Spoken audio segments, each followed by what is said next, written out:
Oke, kali ini kita akan bahas tentang basic Cisco command line dan basic Cisco switch configuration. Langsung saja, di Cisco itu ada beberapa mode pada command line interface. Yang pertama, ada user executive mode, dan yang kedua ada privilege executive mode. User itu hanya diperbolehkan menggunakan beberapa komen untuk monitoring saja. Sedangkan yang privilege, namanya juga privilege ya, lebih tinggi statusnya, dia bisa menggunakan semua komen yang ada di device tersebut. Kalau kita lihat di sini, ini saya sudah masuk di command line CLI ya, atau ini tampilan dari konsolnya. Jadi konsolnya ini disimulasikan oleh paket tracer seperti ini. Jika tandanya seperti ini, tanda lebih dari ini ya, ini kita masih ada di user mode. Kalau kita lihat, kita ketikkan tanda tanya, ini hanya ada sekian komen yang bisa dituliskan, yang bisa dieksekusi. Tapi kita bisa masuk ke privilege executive mode dengan cara mengetikkan enable. Nah, ini sekarang tandanya berubah. Tandanya menjadi pagar, berarti kita sudah masuk di privilege. Di sini dijelaskan bahwa enable untuk mengaktifkan privilege comment. Nah, sekarang kalau kita tanda tanya lagi, ini di sini banyak komennya sekarang. Kita besarkan ya. Masih ada lagi. Silahkan langsung dicoba ya. Berikutnya ada configuration mode dan sub configuration mode.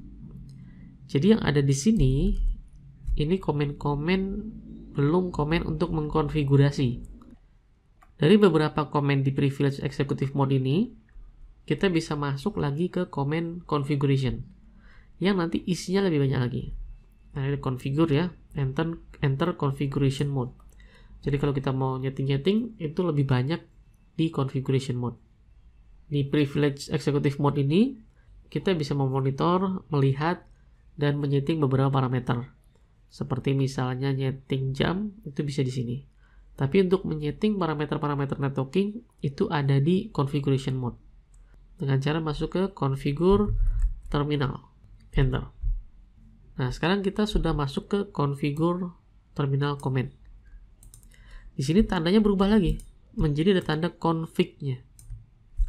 Tandanya kita sekarang lagi ada di posisi configure. Atau config.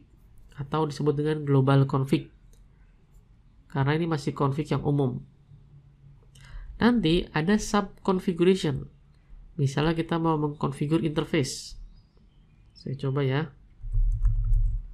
Interface fast ethernet 0/1 ada nggak ya? Saya belum cek. Ada ternyata.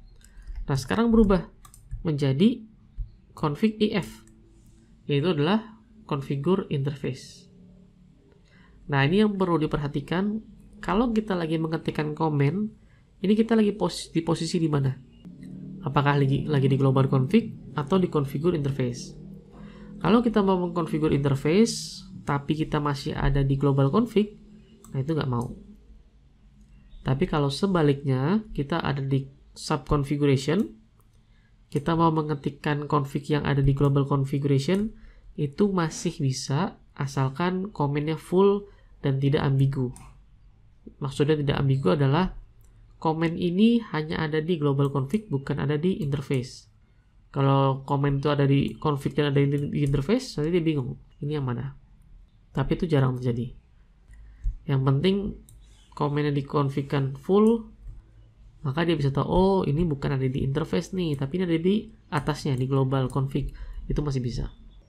Selain config IF, misalnya ada juga line. Nah, ini sekarang berubah menjadi config line.